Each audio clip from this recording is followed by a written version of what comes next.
para oficializar também essa transmissão sucessória. A transmissão pelo princípio da Saizine, observe, já ocorreu lá desde o momento da morte. Ok? Só que eu tenho que oficializá-la através do procedimento de inventário. Outro ponto sobre o qual você também não pode ter dúvidas em prova é a respeito da aceitação e da renúncia da herança. Na aceitação, o herdeiro manifesta a concordância com a herança já recebida. Porque observe, por que é efeito pretérito? Porque na aceitação, o herdeiro já recebeu lá atrás, no momento da morte. Ele está apenas confirmando que está de acordo com aquilo que ele já recebeu lá atrás. Portanto, em prova, cuidado. A aceitação, ela tem eficácia ex tunc. Professor, eficácia ex tunc? Por que eficácia ex tunc? Porque ela retroage ao exato momento da morte. Ficou bem claro aqui, gente? É fácil esse ponto, não é mesmo? E cuidado, a aceitação da herança, ela não pode ser revogada. O ato de aceitar uma herança é considerado um ato irrevogável e irretratável. Isso não quer dizer, fique bem claro, que a pessoa não possa anular a aceitação da herança por vício da vontade. Sempre existe essa possibilidade, que não se confunde com a revogabilidade ou retratabilidade. Falar que a aceitação é irrevogável e irretratável significa o quê? Que a pessoa não pode voltar atrás na sua vontade, que ela não tem direito de arrependimento. Mas se a sua vontade foi manifestada de forma viciada, exemplo, a pessoa foi coagida a aceitar a herança, é óbvio que ela pode anular essa aceitação. Professor, e a renúncia? A renúncia, ela pode ser de dois tipos no nosso país, tem que tomar cuidado com isso.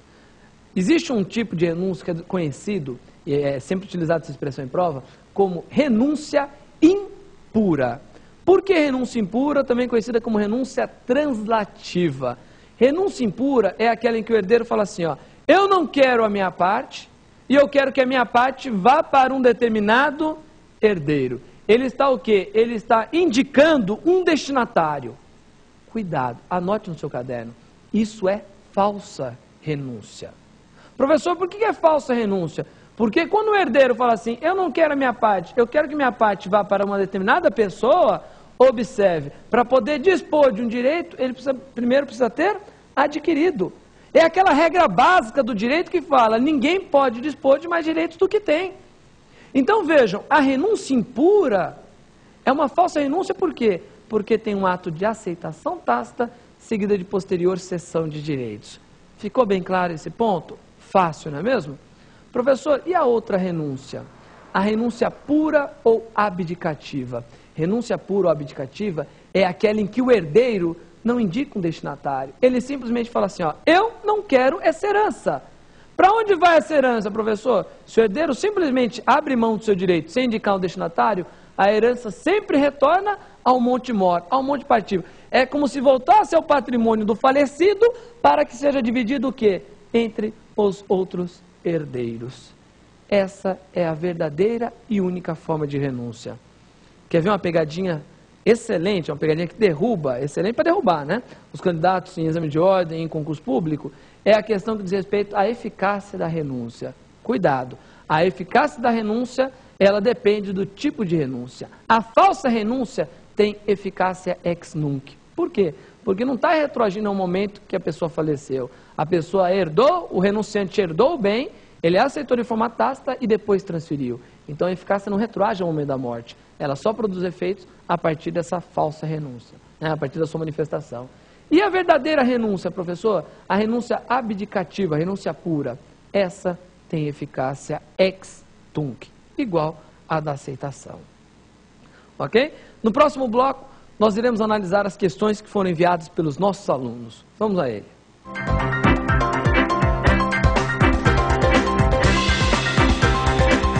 Nesse segundo bloco, iremos responder as questões que foram enviadas por 5 de nossos alunos. Você aí que tem qualquer dúvida também, pode mandar o seu e-mail para profinal@lfg.com.br, seja para tirar uma dúvida, seja até mesmo para sugerir uma pauta para um próximo programa. Vamos então às perguntas de hoje. Professor, existe direito de preferência entre os herdeiros?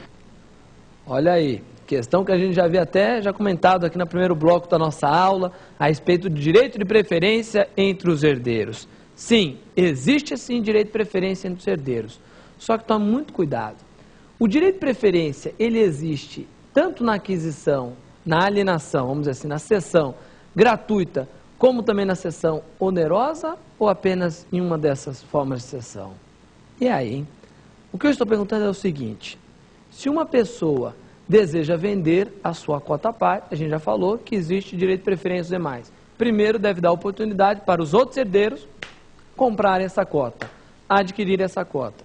Agora veja, e se a pessoa está fazendo uma cessão gratuita da herança? Não está querendo vender para ninguém, mas está querendo pegar a sua parte na herança e doar para uma outra pessoa fora ali da sucessão, que não seja herdeiro. Existe direito de preferência se a cessão da herança é feita de forma gratuita? E aí, meus amigos, o que você responde na hora da sua prova? Pare e pense um pouquinho. É possível eu ter uma ação adjudicatória de quinhão se a cessão foi gratuita? O que os outros herdeiros depositariam em juízo? Nada? Não deposita nada e toma a herança do outro? Não dá. Só existe direito de preferência se a cessão for onerosa. Então, um dos herdeiros pegou e vendeu a sua cota, a sua fração na herança, para um estranho. Os outros herdeiros têm direito de preferência. Agora, se ele não vendeu, se ele simplesmente doou a sua parte na herança a uma outra pessoa, os demais herdeiros nada podem reclamar. Não existe direito de preferência se a cessão é gratuita. Ok? Vamos para a próxima questão aqui. Professor, herdeiro universal é aquele que recebe a título universal? Pegadinha também, né? Quase que um trocadilho aí que você tem que tomar muito cuidado entre as expressões herdeiro e herdeiro universal. A gente já viu na aula de hoje a diferença entre herdeiros e legatários. Legatário é aquele que recebe a título universal. Legatário é aquele que recebe a título singular. Herdeiro é aquele que recebe a título universal. Então veja, quem é o herdeiro universal? É aquele que recebe a título universal? Calma com a resposta. Tem que tomar muito cuidado com isso. Por quê? Porque herdeiro já é quem recebe a título universal. Pô, professor, então fica redundante que não fala herdeiro universal? Não, porque essa expressão tem um outro sentido. Quando eu me refiro a herdeiro universal, eu não estou simplesmente falando de uma pessoa que recebe a título universal. Eu estou falando de uma pessoa que recebe sozinha a título universal. Professor, não entendi. Quem é o herdeiro universal? Herdeiro universal é aquele que recebe sozinho a totalidade da herança. Nós temos herdeiro universal somente quando uma pessoa faleceu, deixando um único herdeiro. Observe, não é simplesmente que ele está recebendo herança. Não é simplesmente que ele está recebendo a título universal. Aí bastaria eu falar que é herdeiro. Eu só tenho herdeiro universal quando eu tenho uma única pessoa recebendo sozinha o universo, a totalidade dos bens do falecido. Cuidado com essas pegadinhas em prova, tá certo? Vamos à nossa próxima pergunta. Professor, qual é a lei aplicável à sucessão? Eita, essa pergunta aí não é simples não.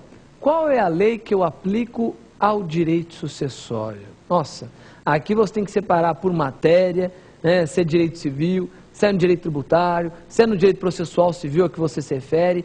Você tem que especificar o ramo do direito para poder começar uma resposta. Vamos dar um exemplo então? No direito civil, que lei que eu aplico à sucessão? Para determinar qual lei que eu aplico à sucessão, eu preciso verificar se eu estou diante de uma sucessão legítima ou uma sucessão testamentária. Qual a diferença? Sucessão legítima é aquela que segue a ordem de vocação hereditária presente na lei. Sucessão testamentária é aquela que segue a vontade do autor dos bens, ok? Do falecido, do autor da sucessão. Vamos lá? Qual é a diferença? Se a sucessão é legítima, eu vou aplicar sempre qual lei? A lei do momento da morte. Então vá anotando aí no seu caderno.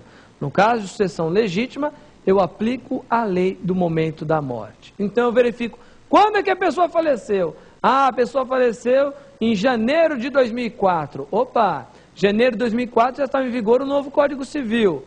Então vejam, o novo Código Civil entrou em vigor em 11 de janeiro de 2003. Se a pessoa faleceu após a entrada em vigor do novo Código, eu tenho o quê?